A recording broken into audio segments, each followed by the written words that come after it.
तो लगातार हम बातचीत कर रहे हैं नारायणपुर गोलीकांड, जिस तरीके से घटनाक्रम सामने आया है। लंबे अरसे बाद एक ऐसी खबर जवानों से जुड़ी हुई। 6 जवानों की मौत हो गई है। साथी जवान ने गोली चलाई, अपने ही 6 जवानों की मौत की वजह एक जवान बन गया। और यकीन जानिए कि जिन परिस्थितियों में ये जवान रहते हैं वहां क्या मानसिक स्थिति रही होगी। वो कौन सा अवसाद है जो एक जवान को अपने साथियों के लिए इस तरीके से हत्यारे में तब्दील कर देता है।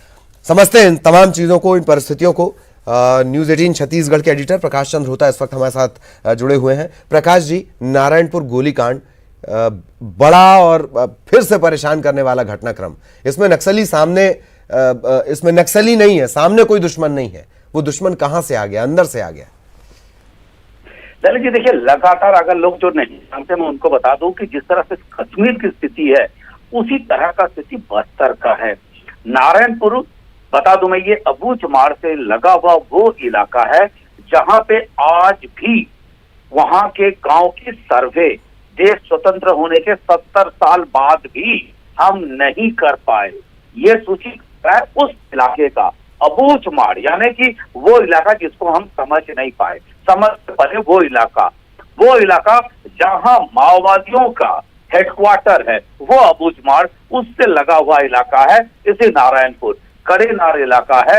यहाँ पे जो जवान पदस्थ होते हैं, डिप्लॉयमेंट होती है, वो हर वक्त हाई अलर्ट पे रहते हैं। हाई अलर्ट का मतलब होता है आप 24 घंटे सतर्क रहे, आंख कान नाक सब खुला रखे। गोली कहीं से भी आ सकती है, हमला कहीं से भी हो सकता है। ऐसे में जो मनोबल होता है, जो उनका मानसिक स्थिति होती है, वो काफी टेंस्ड होती है। और छोटी सी भी बात अगर हो और अगर उसको सही ढंग से नहीं किया हो तो वो चिंगारी भड़क सकती है। इंडो तिब्बतियन बॉर्डर पुलिस, उसकी डिप्लॉयमेंट हुई है, जिसकी बनाई गई थी चीन के इलाके में, जो सीमावर्ती इलाका है, वहां किस तरह से सुरक्षा दिया जाए उसी के लिए। और बाद में उनको और विस्तार करते हुए छत्तीसगढ़ के माओवादी इलाकों में भी उनकी पदस्थापना हुई। जिस तरह से सीआरपीएफ है, बीएसएफ है, सशस्त्र सीमा बल है, उसी तरह से आईटीबीपी की भी डिप्लॉयमेंट हुई है। पर यह कुल पोस्टिंग नहीं है। एक बड़ा टेस्ट वाला पोस्टिंग के बाद फोर्स को मूव करा जाता है एक कुल पोस्टिंग पे, पर छत्तीसगढ़ कुल पोस्टिंग नहीं है। कड़ेनार, मैं इसलिए इस चीज को कह रहा हूं कि लोग समझ जाएं, दर्शक समझ जाएं कि विस्तृत जानकारी नहीं आ पाई है। प्रारंभिक जानकारी के अनुसार जो नारायणपुर में जो अंदर हमारा नक्सली एक बेल्ट है जहां हमारा कैंप था, उसमें आईटीबीपी के किसी जवान ने गोली मारी है 4 लोगों को, और खुद भी अपने आप को गोली मारी है। ये जानकारी मिली। जानकारी मिलते ही आसपास के थानों के जो हमारे जवान हैं उनको रवाना कर दिया गया है। एसपी को रवाना किया जा रहा है, हेलीकॉप्टर भेजा जा रहा है, और उनके जो अधिकारी हैं उनको भी भेजा जा रहा है।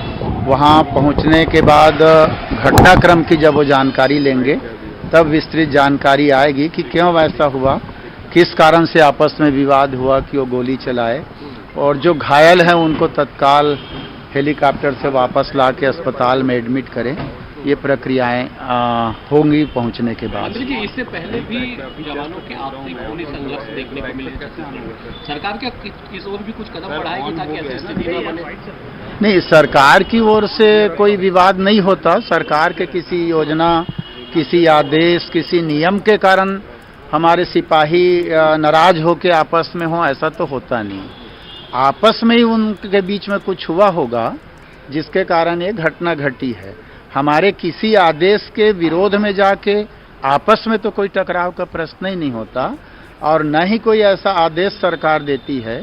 उनका काम है मूवमेंट में जो लड़ाई लड़ना, उसको वो बखूबी करते हैं। जितने साधन सुविधा सरकार को देनी चाहिए या उनकी आवश्यकताएं होती हैं वो हम पूरा करते हैं। तो सरकार के किसी कारण से ऐसा घटना नहीं है।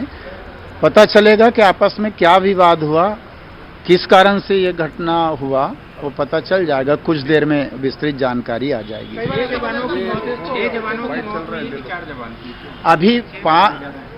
अभी हम लोगों के पास जो जानकारी प्रारंभिक आई थी 5 लोगों की, अभी कोई बोल रहे हैं 6। तो विस्तृत जानकारी हमारे अधिकारी जब भेजेंगे घटनाक्रम की और उसका और तब सही जानकारी ऐसा तो होगी। मानसिक तनाव में रहते, कई बार उनको छुट्टियां नहीं मिलती, लंबे समय तक परिवार से दूर रहते, इस कारण फ्रस्ट्रेशन में रहते, इस कारण से इस घटना में नहीं, इसको तो मैं नहीं मानता, क्योंकि जवानों का तय है छुट्टी, और छुट्टी के लिए उनको रोका नहीं जाता, क्योंकि फोर्स उनके रिप्लेस करते रहते हैं हम लोग।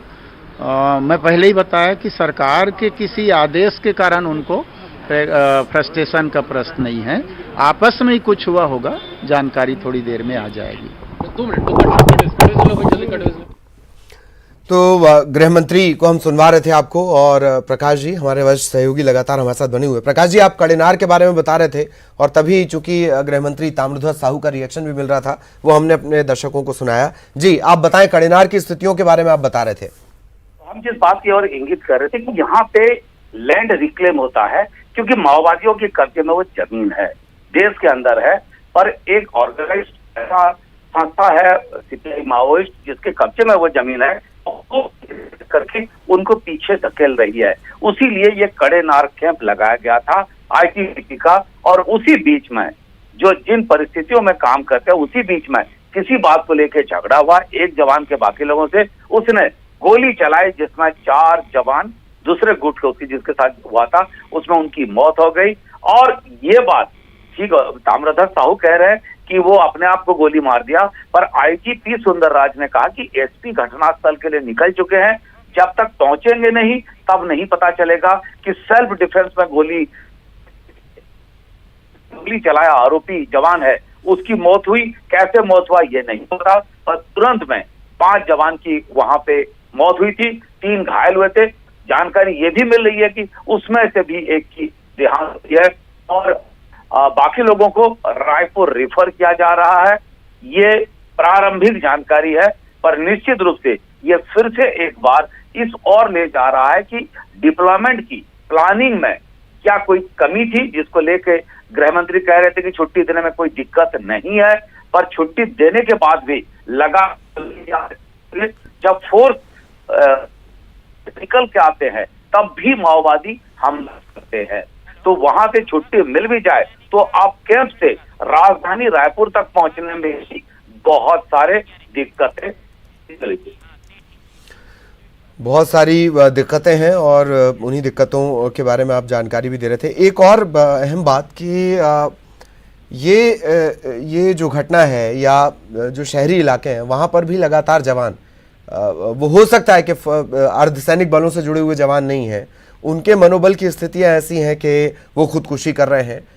ऐसी एक तस्वीर बस्तर के इस इलाके से भी निकलकर सामने आ रही है।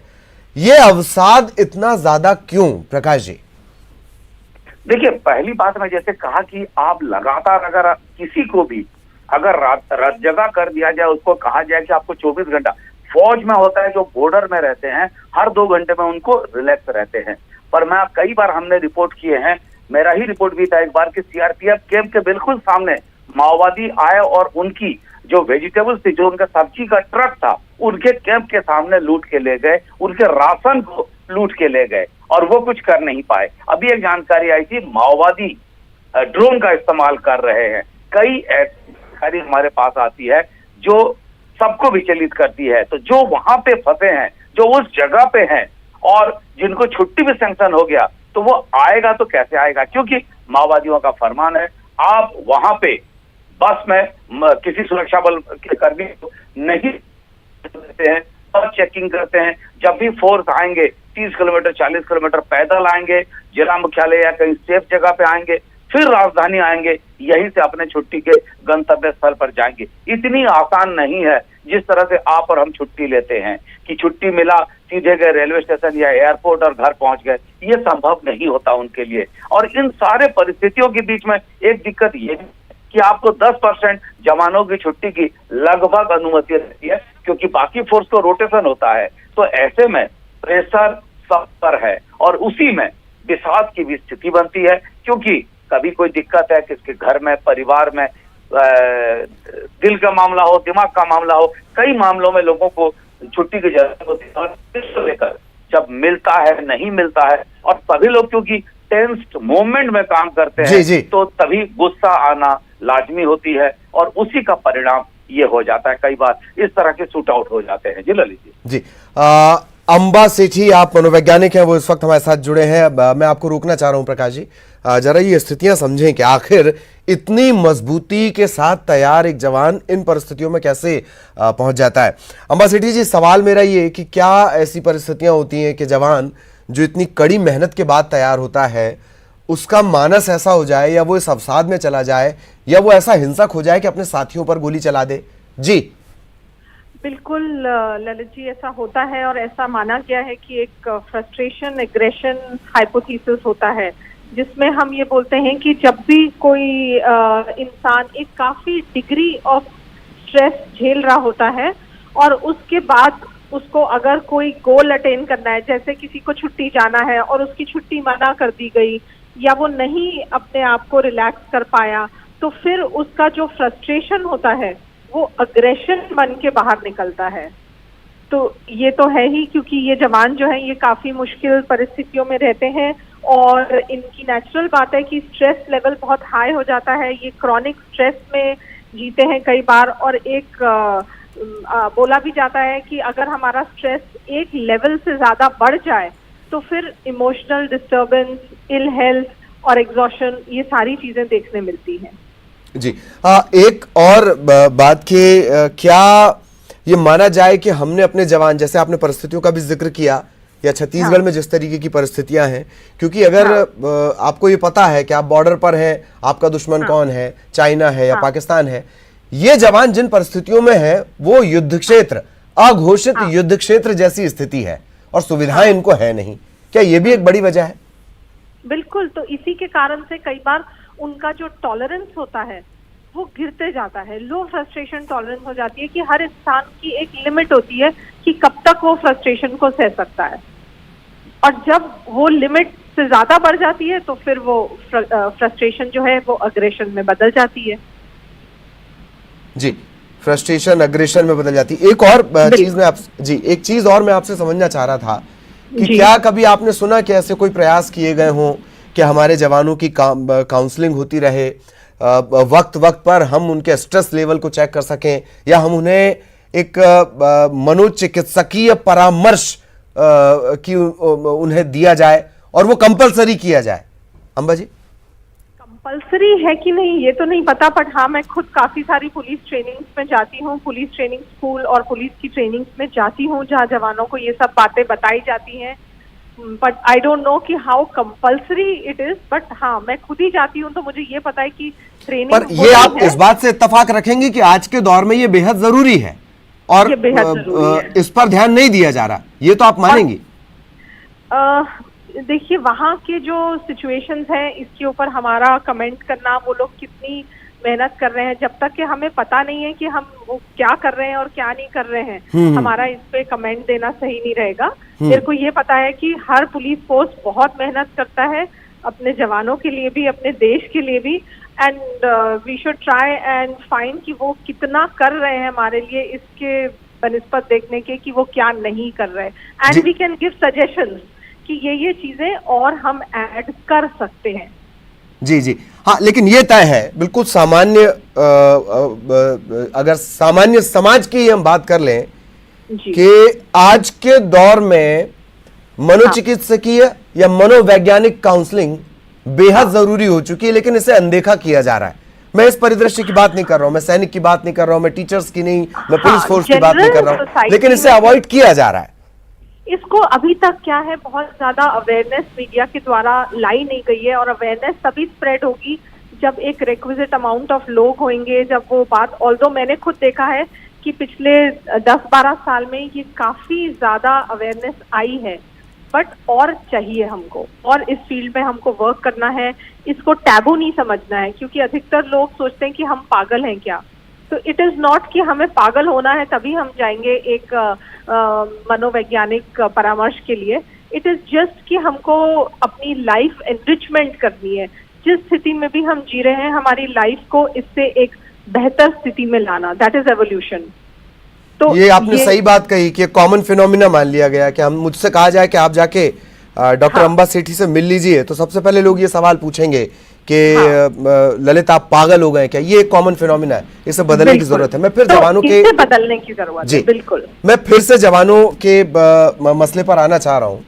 क्या ऐसा कोई सजेशन हो सकता है कि ये जवान वहीं पर रहकर इन्हें वो मनोवैज्ञानिक मन से वो मजबूती भी मिल जाए, मसलन योग है या कोई ऐसी पहल की जा सकती है? बिल्कुल, योग, मेडिटेशन, थोड़े से रिलैक्सेशन टेक्निक्स, जैसे थोड़ा सा ह्यूमर, क्योंकि लाफ्टर और ह्यूमर को हमेशा जो है वो बहुत ही इतनी इम्पोर्टेंस दी नहीं जाती है, बट जितना हम हंसते हैं, जैसे कई जगह लाफ्टर क्लब्स चालू कर दिए गए हैं, तो लाफ्टर से क्या है, हम बहुत जल्दी डी स्ट्रेस हो जाते हैं। तो ऐसे ही योगा, मेडिटेशन और लाफ्टर मतलब इंक्लूड करना, ह्यूमर को इंक्लूड करना, तो उनकी अगर रूटीन में हम थोड़ी थोड़ी इन चीजों को लेके आएंगे तो उनकी जो मनोवैज्ञानिक टॉलरेंस है वो बढ़ेगी, वो स्ट्रांग होंगे, वो इमोशनली स्टेबल होंगे, क्योंकि इमोशनल स्टेबिलिटी लाने की हमको बहुत जरूरत है इन लोगों में, क्योंकि ये एक्चुअली बहुत मुश्किल सिचुएशंस में जी रहे हैं जी। और मुश्किल सिचुएशंस में जो जीता है तो उसको ज्यादा हमको हेल्प करनी है, ज्यादा हमको मदद करनी है। जी जी, चलिए बहुत बहुत शुक्रिया आपका हमसे बातचीत करने के लिए, हमसे जुड़ने के लिए। और तमाम हम पहलू तलाश रहे हैं, जो होना चाहिए वो नहीं है, और जिन परिस्थितियों में जवान हैं वहां पर क्या क्या किया जा सकता है। देखिए, इस तरह की घटनाएं लगातार बढ़ रही हैं। मसला सिर्फ ये नहीं है कि जिन जवानों को हमने ऐसी जगह पर झोंक रखा है वहां पर सहूलियत नहीं है, सुविधाएं नहीं है, कोई उनके पास इस तरह की सुविधाएं नहीं है, बावजूद इसके वो लगे हुए हैं। और अगर वो ऐसी परिस्थिति में चले जाएं, ऐसे अवसाद में चले जाएं, तो ये सबकी जिम्मेदारी है। अवधेश हमारे साथ, हमारे सहयोगी इस वक्त जुड़े हुए हैं। अवधेश के पास भी आपको लिए चलते हैं। अवधेश, लगातार चर्चा जो हमने आपको सुनवाया, गृह मंत्री ने क्या कुछ कहा है, उन्हें अभी प्रारंभिक जानकारी लगी है, फिर द्वितीय जानकारी लगेगी, फिर तृतीय जानकारी के वक्त कोई एक्शन लिया जाएगा, ये सब अभी चलता रहेगा, हम उस पर नजर रखे हुए हैं। अवधेश, आपको नजर आ रहे होंगे। अवधेश, आपने सवाल पूछा था मनोदशा को लेकर जवानों की, गृह मंत्री समझे नहीं या स्थितियां ऐसी थी, चुनाव का इतना तनाव है कि वो समझना चाह नहीं रहे थे, ये थोड़ा सा सबसे पहले साफ करें अवधेश। देखिए, गृह मंत्री के रूप में ताम्रध्वज साहू की जिस दिन ताजपोशी हुई उस दिन ऐसा लगा कि शायद ताम्रध्वज साहू और गृह विभाग को लेकर ज्यादा समझेंगे नहीं, लेकिन चूंकि गृह मंत्री ताम्रध्वज साहू पहले भी मंत्री रह चुके, इसलिए तमाम चीजों को समझ रहे हैं, समझाना नहीं चाह रहे हैं मीडिया को, ये बात अलग है। जैसे ही ताम्रध्वज साहू गृह मंत्री से पूछा गया कि जवानों में मानसिक अवसाद तक की स्थिति निर्मित हो रही है, कोई पहला घटना छत्तीसगढ़ में इस तरह से नहीं है, ऐसे दर्जनों घटना का उदाहरण छत्तीसगढ़ बन चुका है, जब जवानों के बीच या तो खूनी संघर्ष हुआ है या फिर जवान ने खुद को गोली मार के आत्महत्या कर ली है। बावजूद ऐसे मानसिक स्थिति को बेहतर बनाने के लिए, सुविधाओं का विस्तार करने के लिए उनको क्या कुछ बेहतर किया मैं आपको रोक रहा हूं, दरअसल प्रकाश जी एक बार फिर हमारे साथ, अवधेश मैं आपको रोक रहा हूं, प्रकाश जी एक बार फिर हमारे साथ जुड़ चुके हैं और उनसे हम स्थितियां समझ रहे थे। स्थितियां समझने के बाद प्रकाश जी, लगातार अंबा सेठी मनोवैज्ञानिक हैं आप, उनसे हमारी चर्चा हुई, फ्रस्ट्रेशन एग्रेशन में तब्दील हो गया या इस तरीके की जो परिस्थितियां बनती हैं कैसे निपटा जाए, जबकि वो समाज की प्रायोरिटी में नहीं है, फिर हम अपने सैनिकों तक वो सहूलियत कैसे पहुंचाएं?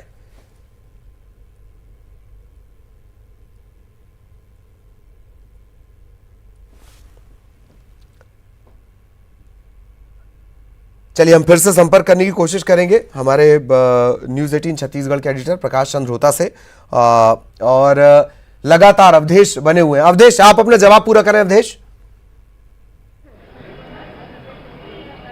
अब बिल्कुल देखिए, तो दरअसल छत्तीसगढ़ में जो सुविधाओं का अभाव है जवानों को जो दिखाई पड़ रहा है, हमने देखा है कि छत्तीसगढ़ में मलेरिया से सैकड़ों जवानों की मौत हो जाती है, गोली खाने से कम और मलेरिया से ज्यादा मौत होती है। सरकार सुविधा विस्तार के नाम पे केवल कागजों में कार्रवाई कर लेती है। अनऑडिट फंड का जो खेल खेला जाता है वो किसी से छुपा नहीं है कि किस तरह से नक्सल उन्मूलन के लिए अनऑडिट फंड का खेल खेला जाता है। जवानों को दूरस्थ अंचल में राशन के लिए 2-2 महीने तक इंतजार करना पड़ता है, 2 महीने के बाद ट्रकों में राशन भर के भेजा जाता है। राशन की स्थिति क्या होती है ये किसी से छुपी नहीं है। बावजूद उसके गृह मंत्री का ये बयान कि सरकार के किसी भी दशा दिशा या निर्देश से इस तरह की घटना उत्पन्न नहीं हुई है, सरकार बेहतर कार्य कर रही है, सरकार जवानों के मनोबल बढ़ा रही है, लेकिन जवानों का मनोबल अगर बढ़ता तो इस तरह से खूनी झड़पें, खूनी संघर्ष की कहानी छत्तीसगढ़ में नहीं गढ़ी जाती। इस तरह से जवान आत्महत्या नहीं कर लेते बॉर्डर पे चाहे राज्य के बॉर्डर हो चाहे कहीं भी बॉर्डर हो, जवान आत्महत्या नहीं कर लेते। स्थिति बड़ी विकट हो चुकी है, लेकिन सवाल यही है कि कागजों कागजों में जो गुड गवर्नेंस फील कराने की जो कोशिश की जा रही है, उसकी वानगी है कि गृह मंत्री इस तरह से बयान दे देते हैं।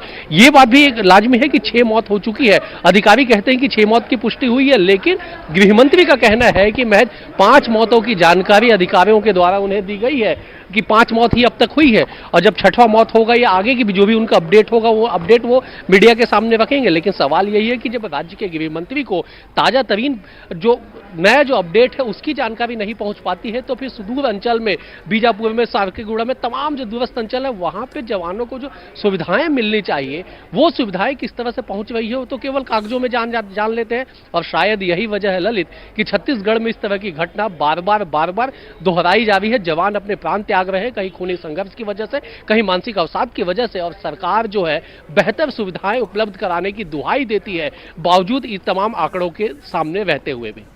चलिए, आप लगातार बने रहेगा अवधेश। इस वक्त रिटायर्ड मेजर प्रवीण सिंह साहब हमारे साथ जुड़े हुए हैं।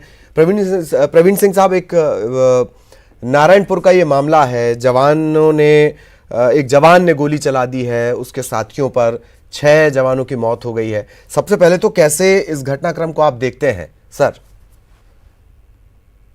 जी, ऐसे मौक़ों पे जब तक इसकी पूरी तहकीकात नहीं हो जाती तब तक इस पे कुछ कमेंट करना तो गलत होगा। लेकिन एक जनरल चीज़ जो ऐसे मौके पे हमने देखी है, जो इनके सर्विसेज के दौरान हमने देखी है, इसमें जूनियर लीडरशिप का बहुत ज़्यादा वो रहता है, भार रहता है कि ये जो इंसान है जो आपके अंडर में काम कर रहे हैं, ये इंसान है, ये मशीन नहीं है।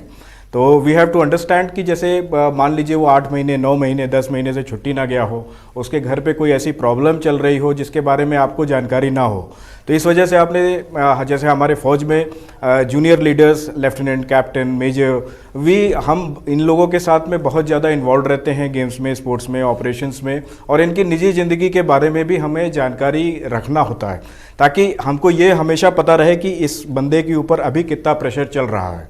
और दूसरी बात, आज की जो प्रेजेंट सिनेरियो है उसमें सिक्योरिटी फोर्सेस का आप देखिए, जो उनके ऊपर फिजिकल प्रेशर है, मेंटल प्रेशर है, और उसके बाद सोसाइटी के अलग प्रेशर हैं, उनके घर की अपनी जिम्मेदारियां हैं। तो उस सब को समझते हुए ये जो ह्यूमन वेलफेयर की बात आती है, हम हमेशा बात सुनते हैं ह्यूमन राइट्स की, इन जवानों के भी ह्यूमन राइट्स हैं, इनके भी घर हैं, परिवार हैं, ये भी इंसान हैं। तो इसमें जो पूरा का पूरा दामोदार होता है, जो रिस्पॉन्सिबिलिटी होती है, जवाबदारी होती है, वो जूनियर लीडरशिप की, जो उनके प्लेटून कमांडर हैं, उनके कंपनी कमांडर्स हैं, ये उनकी बनती है कि ऐसी नौबत ही ना आने दिया जाए। किसी जवान को यदि छुट्टी की ज़रूरत है, किसी जवान की कोई पर्सनल प्रॉब्लम्स हैं, तो उसमें हमको as a mediator, as a counsellor, as a guide, as a friend, हमने उनको सपोर्ट करना होता है। और इस तरह की जो घटनाएं होती हैं, यूजुअली इसका रिपरकर्शन जो देखा गया है, कारण इसी तरीके का होता है कि जो उनके प्रेशर्स हैं उसको वो झेल नहीं पाते हैं, और उसका आउटबर्स्ट जो है इस तरह की घटनाओं में दिखता है। जी जी, आप लगातार सर बने रहिएगा हमारे साथ, और लगातार इस घटनाक्रम को लेकर हम अलग अलग लोगों से बातचीत भी कर रहे हैं। हमारे तमाम सहयोगी भी तैनात हैं, रायपुर की भी नज़र है, नारायणपुर में क्या घटनाक्रम हो रहा है उस पर भी नज़र बनी हुई है। एक बहुत अच्छी बात कि हमने ये तय मान लिया है, हमने में सब शामिल है, मैं अकेला शामिल नहीं हूं, अवधेश अकेले शामिल नहीं है, हमने में सब शामिल है, वो नेता भी जो आपका वोट लेकर गए हैं।